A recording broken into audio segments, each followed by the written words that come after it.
Hello, and welcome to Module number 11 of Exam 7410, Implementing Group Policy. This lesson is an overview of group policy. Maintaining a consistent computing environment across an organization is challenging. Administrators need a mechanism to configure and enforce user and computer settings and restrictions. Group policy can provide that consistency by enabling administrators to centrally manage and apply configuration settings. Group policy allows you to control the computing environment. It is important to understand how group policy functions so you can apply group policy correctly. This lesson provides an overview of group policy structure and defines local and domain-based group policy objects. It also describes the types of settings available for users and groups. In this video, we will describe the components of group policy, describe multiple local GPOs, describe storage option for domain GPOs, describe GPO policies and preferences, describe starter GPOs, describe the process of delegating GPO management, and describe the process of creating and managing GPOs. So, let's start our demonstration. Here we are at our server, our domain controller. We are going to talk about group policy objects, or GPOs. What is a group policy? Group policy settings are configuration settings that allow administrators to enforce settings by modifying the computer-specific and user-specific registry settings on domain-based computers. So, there are modifications to the Windows registry. So if you open regedit, it's very difficult to orientate here to make changes. And it is not recommended to manually edit the Windows registry. But via group policy objects, exploration of Registry Editor is very easy and very user-friendly. To manage group policy objects, we go to Tools and Group Policy Management. Here, we are at our forest level, howtonetwork.local. We can explore our domain, howtonetwork.local. And also, we can see the Active Directory structure. If you open, at the same time, Active Directory users and computers, as you can see, there are company computers, domain controllers, training OUs, and users container. The same stuff appears here. The place of all group policy objects is created here and stored here. So, by right-clicking, we can make a new group policy object. Let's say that this group policy object helps us to set a standard wallpaper on Windows computers. Company wallpaper, and click OK. Let me explain to you what happens now. If you can right-click on it, we can edit it. And here, as you can see, we have two types of configuration. One is computer configuration, and the other is user configuration. These settings, or these registry settings, are applied in two levels. They can be applied to the whole computer, regardless of which user is logged on, so they are user general. Each user gets the same settings. Or they can be user specific. Regarding to the user who logs onto that computer, registry settings or that GPO may differ. To edit this setting, we will use user configuration, since it is user-based. Under Policies, we can see Administrative Templates, and here we have our desktop settings. If we browse it, we have Desktop. These settings are not alphabetically sorted, so we must click on the beginning of the row, and they are automatically sorted by name. And here, for example, we have our setting of desktop wallpaper. Normally, GPOs have three settings: not configured, enabled, or disabled. By default, all the settings are not configured. If we enable these settings, here we can see the explanation what this setting does. Here we're going to specify our company logo, which is going to be used in all our domain computers. Here we're going to use our company logo as a wallpaper, How to Network. First, we must copy it to a shared folder, which users can easily access. Let's call this folder Wallpapers. And share this.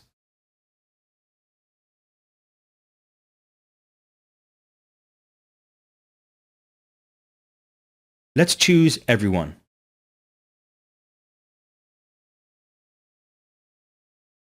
And copy the wallpaper here. So from this, we're going to type the UNC path, Win 2012 Wallpapers.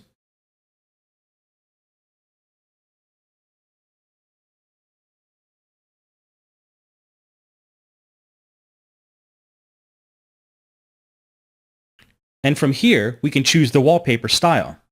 Center, fill, and so on. Let's make it center. And click Apply. This setting is now finished. We can close or minimize it if we want. But making a new GPO doesn't affect anything at all if we don't link it with a specific organizational unit. Because it is a user-based configuration, we must link it to the OU which contains the users. So, if we are going to apply it to the trainer, we will use users. Or if we are going to apply, let's say, student user, we will link it to the training OU. We can do this by drag and drop.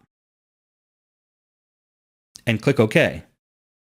Now, let me open a Windows client machine. Here we are at our Windows 8 client machine. We are logged in as student, and we are going to apply these new settings. In order to hasten GPO update, we can use from the command prompt the GP update command, which stands for Group Policy Update. This command updates the computer and user policy from our domain controller. For these settings, we must log off and on again. We just logged off and logged on, and as you can see now, our new wallpaper is how to network. And this is done by group policy. Here we are at our server again. It is recommended that for each new policy to make another GPO in order to be more structured. For example, if we're going to map the network drive to our client machines, we can create another group policy object, or directly from here, right-click it and create in this GPO a domain. Let's type storage mapping and click OK. As you can see, the new group policy object is created under this folder. Now we can edit this. Again, this will be user-based. Let's go to Preferences. Let me explain to you what the differences are between policies and preferences. Policies normally are registry values that are updated once we remove them. So if we apply a policy-based GPO, the registry is edited, and when we remove or disable that particular GPO, the modified registry settings are restored to the original values, so nothing remains in the registry. The preferences are quite the opposite. When we apply preferences, it permanently creates registry values. And unless we edit the registry manually, the modified registry values cannot be restored. And also, the settings that are applied via preferences are user-specific. If the user wants to change them, he or she can do that, but settings created through policies cannot be changed by users unless specified. Under Windows Settings, choose Drive Maps. Let's map our network drive under Drive Maps. Let's click New and Mapped Drive. Here we will create a new one. Our location would be the UNC path, Win 2012, and let's say we want to map the general folder. Let's click General. It is going to reconnect on computer startup, so let's label this as General Docs on server. We can use the first available drive letter or use a specific one. Let's say we want to use G for General, and let's click Apply. This policy is finished now. We can quickly switch to our client Windows 8 machine. Let's do a GP update. Some policies apply at the user's next logon, and some of them are applied automatically. This policy is applied at next logon, so let's quickly sign out and sign in again. Let's see what happens. Go to File Explorer, and as you can see now, we have a new map drive, which is General Docs on our server. Since it is under Preferences, it is up to the user whether he or she wants to keep this drive mapped or not. If we want, we can disconnect it, and it doesn't appear in Windows Explorer. Let me talk now about multiple local GPOs. In Windows operating systems, prior to Windows Vista, there was only one available user configuration in the local group policy. That configuration was applied to all users who logged on from that local computer. This is still true, but Windows Vista and newer Windows client operating systems and Windows Server 2008 and newer Windows Server operating systems have an added feature, multiple local GPOs. In Windows 8 and Windows Server 2012, you can also now have different user settings for different local users. But this is only available for the user's configurations that are in group policy. In fact, there is only one set of computer configurations available in Windows 8 and Windows Server 2012 that affects all users of the computer. To do this, from our client, which we want to make an exception, we can run here MMC and click Run as administrator. Let's put our credentials. And here from this console, we can add or remove snap-ins. We are going to add Group Policy Object Editor snap-in. Let's add this. We can choose from local computer or from users. And here we can select non-administrators, for example, administrators, or other users. Let's choose non-administrators, click OK, and finish. Now, this is a local policy, which means that this policy is going to be applied only to this machine and not to the other machines on our domain. And here, under User Configuration, Administrative Templates, Desktop, under Desktop Wallpaper, we can disable this, and the non-administrator users that log on to this specific machine will not have as their policy the default company wallpaper. Let's click OK. Now let's see where the GPOs are stored. All the domain group policy objects are stored under Local Disk C. Under Windows, Sysvol, and Domain. Here we can see Policies. As we can see, all are named using hexadecimal values, so we don't understand anything. But if we go to our Group Policy Management, let's choose, for example, Company Wallpaper Policy. Under Details, we can see its unique ID, which ends in 1FE. So, this one is the policy for Company Wallpaper GPO. If we open gpt.ini, let's open it with Notepad. We can see a version number. What does this mean? We can see here that this GPO has user version 1. If we make some changes to this existing GPO, let's edit this quickly. Go to Policies, Administrative Templates, Desktop, and let's hide the network location icon on Desktop. Let's enable it and click Apply. Let me change another one. Now from here, let's do a refresh. We can see that its version changed. What does this mean? When the next GPO update occurs, the computers notify that their group policy version has changed and try to get the new policies by checking their version numbers. If the number is the same, they don't apply any changes. Let me talk shortly about preferences. Preferences are available only on local domain group policy objects. They cannot be found on local group policies, and are the same for computer configuration and also for user configuration. Some characteristics of preferences are, unlike group policy settings, preferences are not enforced, and users can change the configurations that are established by preferences. Preferences can be managed through the Remote Server Administration Tool, RSAT. Preferences can be applied only once at startup or logon, or refreshed at intervals. Unlike group policy settings, preferences are not removed when the GPO is no longer applied, but you can change this behavior. Preferences can be easily targeted to certain users or computers through a variety of ways, such as security group membership or operating system version. Unlike group policy, the user interface of the setting is not disabled. Let me explain this very quickly. Here we are at our drive maps. Let's go to Common. If it's applied once, we do not reapply it if you check this one. Or you can select run in logged on user, or you can choose item level targeting. Let's choose it and make a new item. Let's say that this drive mapping will only happen to the computers on our domain, which have Windows version, let's say Vista. If the computer has Windows 7 or 8, this drive mapping will not occur.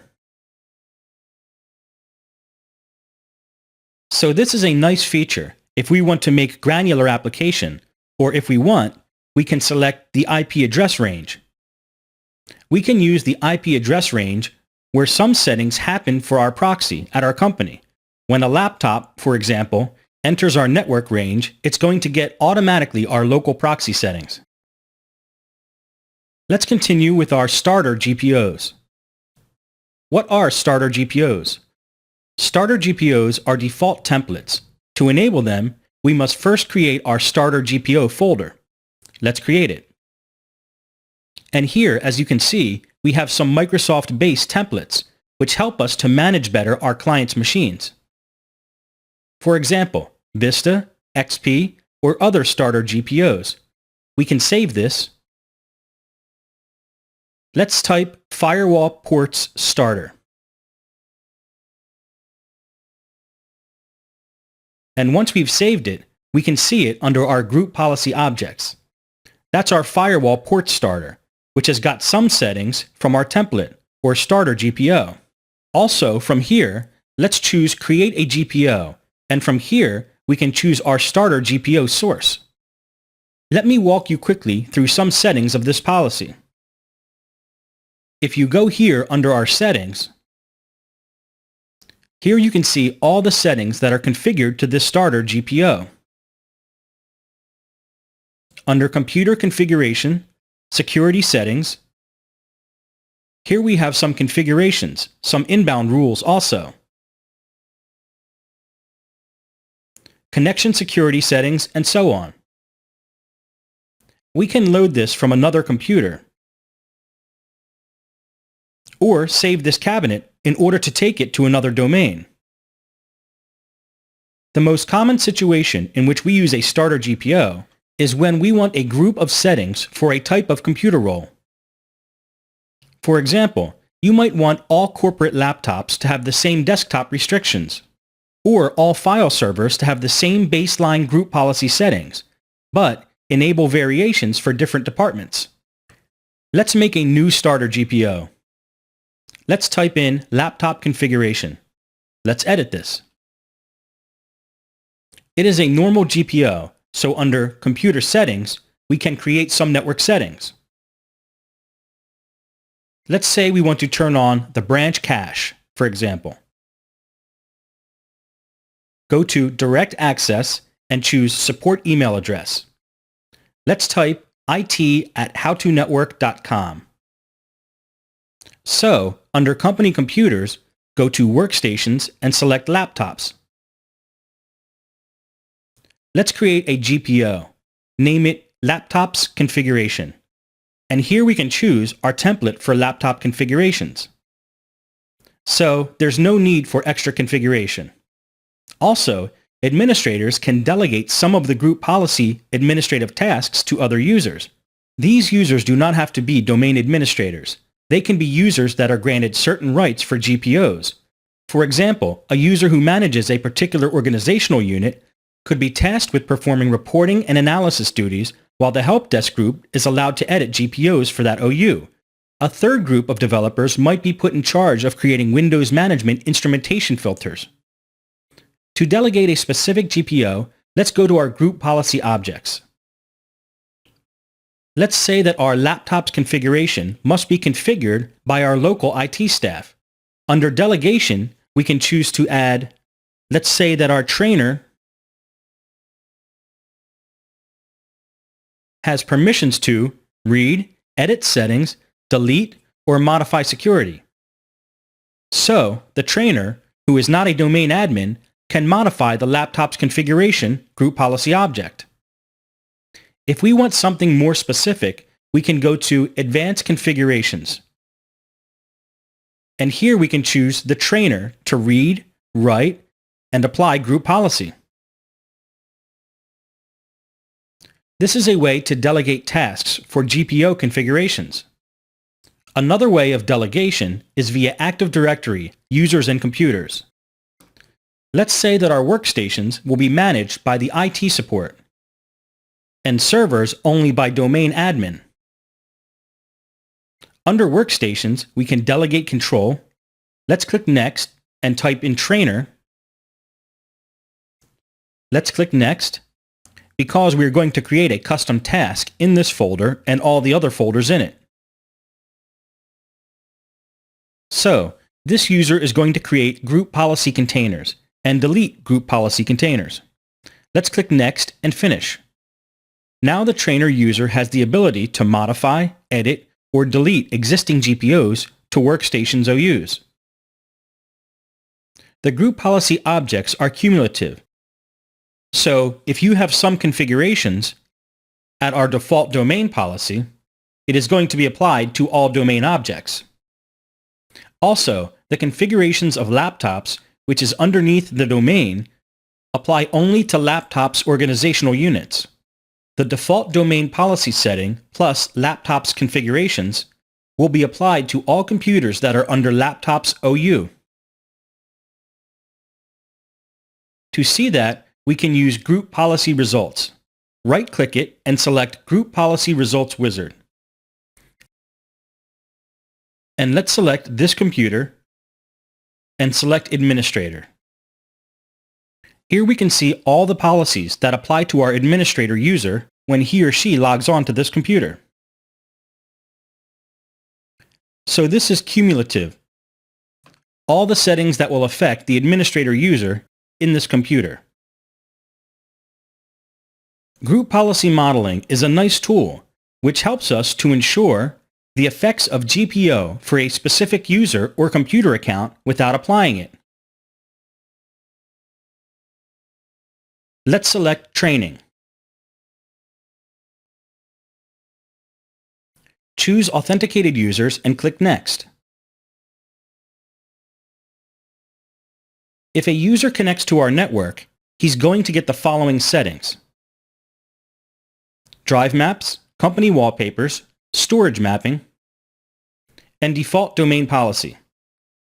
This helps us to build or have a better idea of a modeling pattern when a specific computer or user changes its location. In this video, we described the components of group policy, described multiple local GPOs, described GPO policies and preferences, described the process of delegating GPO management, and described the process of creating and managing GPOs. Let's have a quick peek at our coming video. In the next video, we will continue our look at implementing group policy with a look at group policy processing. I thank you for watching this video, and please have a look at your assignment for this module.